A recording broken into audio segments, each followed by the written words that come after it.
안녕하세요. 영어 공부가 막막한 학생들을 위해서 현실적인 조언을 해드리는 줄리쌤입니다.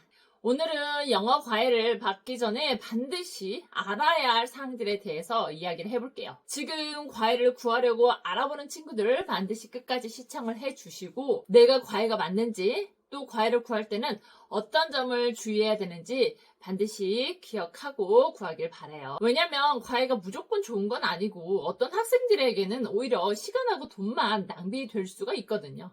그리고 또 어떤 과외 선생님을 선택해야 하는지도 정말 중요하죠. 그러면 영어 과외 누가 받아야 될까요? 영어 과외가 필요한 학생들은 크게 두 부류로 나눌 수가 있어요. 첫째, 혼자 공부하는 게 너무 어려운 학생들이에요. 예를 들면 문법책을 펼쳐도 도대체 무슨 말인지도 모르겠고 단어 외우는 것도 막막하고 학습 계획을 세우는 것조차 힘든 학생들이 있죠. 이런 경우에는 과외 선생님이 방향을 잡아주고 어떻게 공부를 해야 할지 가이드라인을 주는 역할을 해줄 수 있어요. 둘째는 혼자 공부할 수는 있지만 효율이 떨어지는 학생들이에요.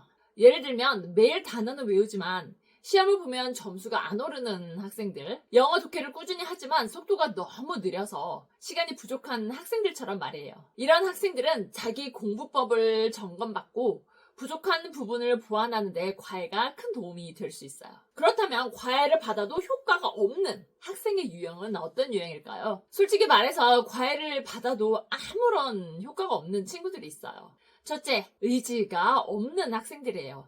아무리 좋은 선생님이 가르쳐도 학생들이 숙제도 안 하지, 공부할 생각도 없지, 그러면 아무 소용이 없어요.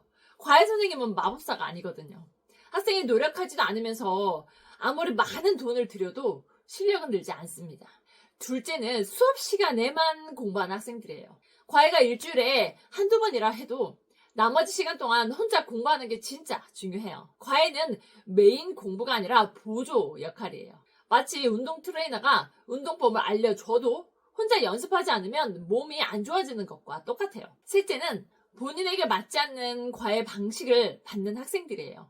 예를 들면 나는 문법이 약한데 회화 중심으로 과외를 받는다든지 나는 문제풀이 연습이 필요한데 이론만 주구장창 설명을 듣는 경우죠. 자신의 약점을 확실히 알고 그에 맞는 과외 선생님을 선택하는 게 진짜 중요합니다. 그러면 어떤 과외 선생님을 피해야 할까요? 그런데 모든 과외 선생님이 다 좋으면 좋겠지만 꼭 그런 건 아니에요. 피해야 할 과외 선생님 유형을 알려드릴게요. 첫 번째는 학생 수준에 맞지 않는 선생님입니다. 너무 높은 수준의 영어를 가르치는 선생님이나 너무 쉬운 내용만 계속 반복해서 가르치는 선생님은 피해야 해요. 학생이 이해할 수 있는 수준에서 적절한 난이도로 가르치는 게 가장 중요합니다. 두 번째로는 소통이 안 되는 선생님이에요. 학생이 무엇을 어려워하는지 관심도 없어. 무조건 본인 스타일대로만 가르치는 선생님은 효과가 없어요.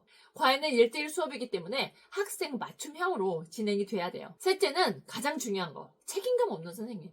수업 시간에 대충 시간을 때우려 한다든지 피드백도 제대로 안 해주고 학생이 모르는 걸 질문하면 대충 넘어가는 선생님이라면 빨리 바꾸세요. 좋은 선생님은 학생들이 이해될 때까지 설명해주고 피드백도 아주 세심하게 해주는 분들이에요. 네 번째로 과외 효과를 그럼 극대화시키는 방법에는 어떤 것이 있을까요? 일단 목표를 명확하게 설정을 해야 돼요. 단순히 영어를 잘하고 싶다가 아니라 나는 3개월 안에 영어 문법을 80% 이상 맞출 것이다. 이렇게 구체적인 목표를 세우세요. 과외 시간 외에도 복습을 꼭 하셔야 돼요. 과외에서 배운 내용을 복습하지 않으면 금방 잊어버려요. 과외 수업 후 반드시 복습하고 혼자 문제풀이를 꼭 풀어보세요. 그리고 선생님께 적극적으로 질문을 하셔야 돼요. 모르는 걸 그냥 넘어가게 되면 나중에 더 큰 문제가 돼요. 왜냐하면 선생님이 설명할 때 이해가 되지 않거든요. 그래서 이해가 잘 안 되면 바로바로 질문하는 게 중요합니다. 꾸준히 공부 습관을 만드셔야 돼요. 과외만 하고 나머지 시간에 공부를 안 하면 아무리 효과가 없어요. 하루에 30분이라도 꾸준히 공부하는 습관을 꼭 가지셔야 해요. 마지막으로 영어 공부 정말 혼자 하기가 힘들다면, 혼자 공부하려니 외롭다면, 공부 방향을 잘 모르겠다면 저희 오픈 채팅방에 들어오세요. 영어 학습 고민 상담도 해드리고 실전 영어 독해 문제풀이도 공유할까 생각 중입니다. 효과적인 용어 공부법 꿀팁도 제공해주고요. 다른 학생들과 함께 공부하며 동기부여도 받으실 수 있을 거예요. 물론 무료로 다 제공됩니다. 혼자 공부하면 의지가 약해질 때가 많잖아요. 하지만 함께 공부하면 서로 자극도 받고 꾸준히 할 수 있는 동기부여도 돼요.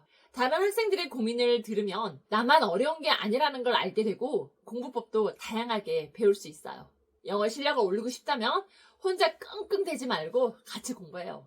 단톡방 링크는 아래 설명란에 있으니까 바로바로 들어오세요.